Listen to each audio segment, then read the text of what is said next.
అంటే ఒక కాంతి కిరణం ఇన్స్టెంట్ అయింది. సో ఇక్కడ ఎప్పుడైతే ఈ మెటల్ సర్ఫేస్ మీద ఈ రేడియేషన్ ఫామ్ అయిందో అక్కడ వెంటనే మనకు ఎలక్ట్రాన్స్ రిలీజ్ అవుతాయి.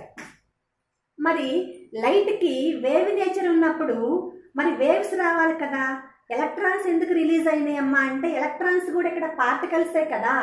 అంటే దీన్ని బట్టి ఏం తెలుస్తుంది మనకు, లైట్కి పార్టికల్ నేచర్ కూడా ఉంది అని తెలుస్తుంది కదా. సో ప్లాంక్స్ క్వాంటమ్ థియరీ కూడా పార్టికల్ నేచర్ని స్పెసిఫై చేస్తుంది.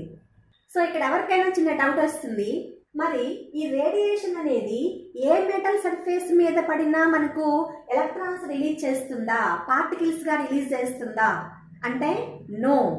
So every metal every రేడియేషన్కి పార్టికల్స్గా release చేయదమ్మా. ఎందుకంటే అలా పార్టికల్స్గా రిలీజ్ చేసేటువంటి ఒక స్పెసిఫిక్ నేచర్ ఉన్నటువంటి మెటల్స్ మాత్రమే రిలీజ్ చేస్తాయి. సో ఈ రేడియేషన్ మనం హెచ్న్యూ అనుకున్నట్టయితే దానికి ఒక మినిమం ఎనర్జీ ఉండాలి, అప్పుడే ఎలక్ట్రాన్స్ని రిలీజ్ చేస్తుంది, పార్టికల్స్ని రిలీజ్ చేస్తుంది. సో ఆ మినిమం ఎనర్జీని ఏమంటామంటే మనం h0 అంటాం. ఏమంటాం? h0 అంటాం. సో దీనికి స్పెషల్ నేమ్ ఉంది, థ్రెషోల్డ్ ఎనర్జీ అని పిలుస్తాం, వర్క్ ఫంక్షన్ కూడా అని పిలుస్తాం. సో ఇక్కడ ఈ ఎనర్జీని మనం h0 అని చెప్పాం కదా.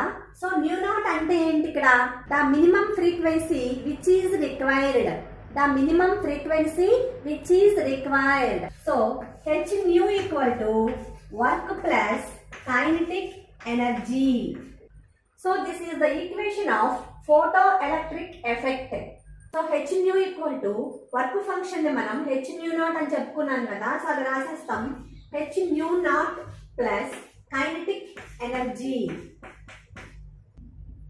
సో దీని నుండి మనం ఈ h0 ని మనం ట్రాన్స్ఫర్మేషన్ చేస్తే hν minus h0 equal to kinetic energy.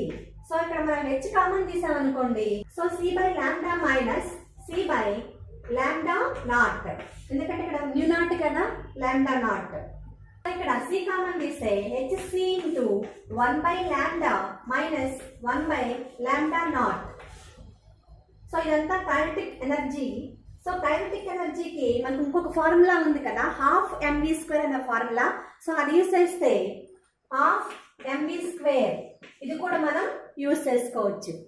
So next వీడియోలో ఈ అటామిక్ స్ట్రక్చర్ నుంచి మరింత ఇంపార్టెంట్ కాన్సెప్ట్తో మీ ముందుంటాను. Thanks for watching.